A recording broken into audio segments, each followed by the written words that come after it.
Both of your hands are like moving with the quickness. We've been doing this for years, girl. Y'all are not new to this, you're true to this. Yes.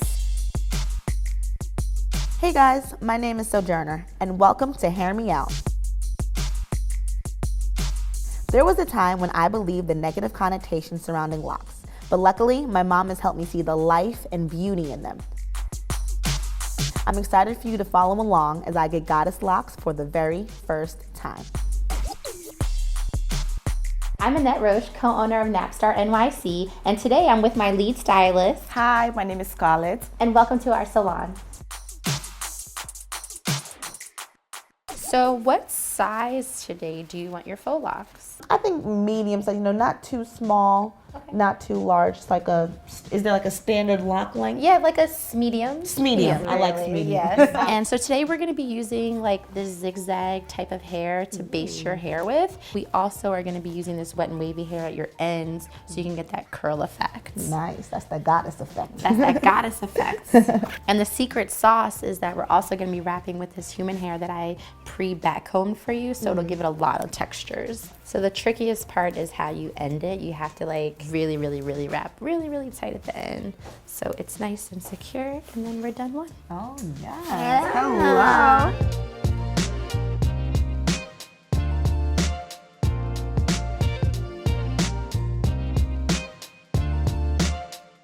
What made you decide to come in today to get goddess locks? Well, I've always been interested in locks, and that's partially due to my mother deciding to lock her hair when she was in her 30s. Then I've also seen actresses such as Megan Good and Eva Marcel rocking these long, beautiful, gorgeous locks, all the elements of like a perfect protective hairstyle. So it's something I've always wanted to get, but I've been a bit apprehensive about. It's partially due to locks not being 100% accepted. Years ago when I first started as a stylist, it wouldn't be accepted for you to have locks. Even the army, you couldn't have locks. And now I do think it's becoming more acceptable, so much more versatility in the styles.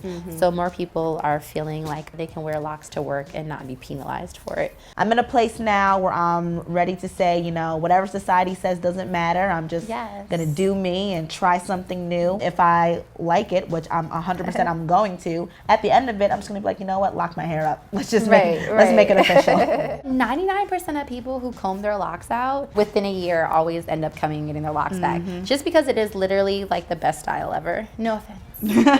Even my daughter, she loved it from the beginning. She saw Annette, she was like 7 years old, and she was like, Mommy, I want to lock my hair. But I really was like, okay, let's hold up to it a little bit, because it's kids, they see styles and they want something different. But then when she was like 9, I was like, okay, let's do it. I'm ready to, and you're ready. We don't have to comb your hair out in the morning for school. Right. I don't have to comb mine. I don't have to comb yours. My mom, she doesn't let hers go past, I want to say, like shoulder length. Meanwhile, my best friend is doing length checks every month. And that's also nice about locks. You can really see its journey. The Rastafarians, they definitely have locks, but they have like different variations. I think like they're called like Bobo dread. Rastas call me fashion dread, because it's not a religious thing. It just looks good. I remember my mom, she didn't like locks at first because where she's from, all the rebels had locks, like the rebels in war. Where's your mom from? She's from Congo. But now my mom has sister locks. Every person I know with locks said they wish they would have started earlier. Because most people hesitate. They're like, okay, they think they're like stuck with locks for the rest of their life. They want to get all their styles out. Right, I'm like, okay, I need a couple more years. I've had such a love-hate relationship with my hair. I went to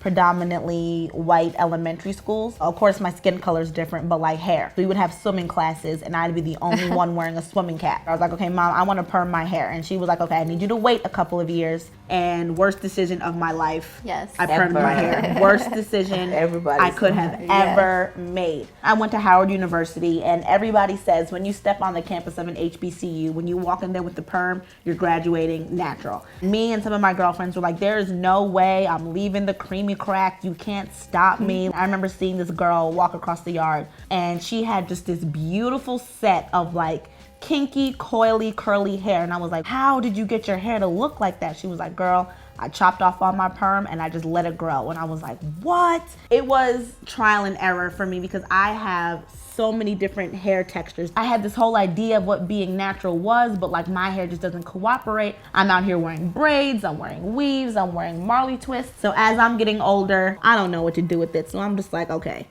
maybe these protected styles, maybe locks is just what I need to do. I kind of feel like all of us African American women went through like this journey together in natural hair a few years ago. Everyone did like a big chop where they were cutting off all their permed hair and the weaves. A lot of women would be like, oh, I don't like it. And I'd be like, welcome to your face. This is what you look like. You're beautiful. And then we became product junkies together. Yes, we did. And we all had like 3 products to choose from. We are that powerful as a community that we can change the way the market makes products. African Americans have like one of the highest buying powers of all the races out there. So you see companies kind of getting in line with our wants and our needs, and now we're being represented more. And it's all because we're supporting each other. You know, it's beyond hair. So the alcohol-free mousse is just so it doesn't dry the human hair out, and that'll give you that nice wave. Would you like some gold jewelry, madame? I would like to drip in all of your finest gold. There's something about a black woman doing a black woman's hair. It's just, they have the same kind of hair. Whether it's a different texture, that's one thing, but they just have a deeper history and understanding of how our hair works. So if I'm ever going to any type of salon, it's a black-owned salon. Even if you were in an emergency and you had to go to a different salon that doesn't specialize in your hair, they've never even been trained not once to ever even deal with your hair. Exactly. And so as a cosmetologist, you're supposed to be able to deal with everybody's hair. Our hair matters. Our hair matters. Are you ready to see your hair? I'm ready. Okay, let's So we're turn gonna you turn you around. around. Okay. Love it. This is my hair. I know. It's That's all your you. hair. Oh my God. I know, it looks really good. I'm next. Thank you so much for coming Thank in. you. I love the way my goddess locks look, and it makes me so much more excited to start my lock journey in the future. Having my hair done and knowing it looks good and it's protected lets me focus on the rest of my life and becoming more comfortable in my skin. Thanks for joining me on this episode of Hair Me Out.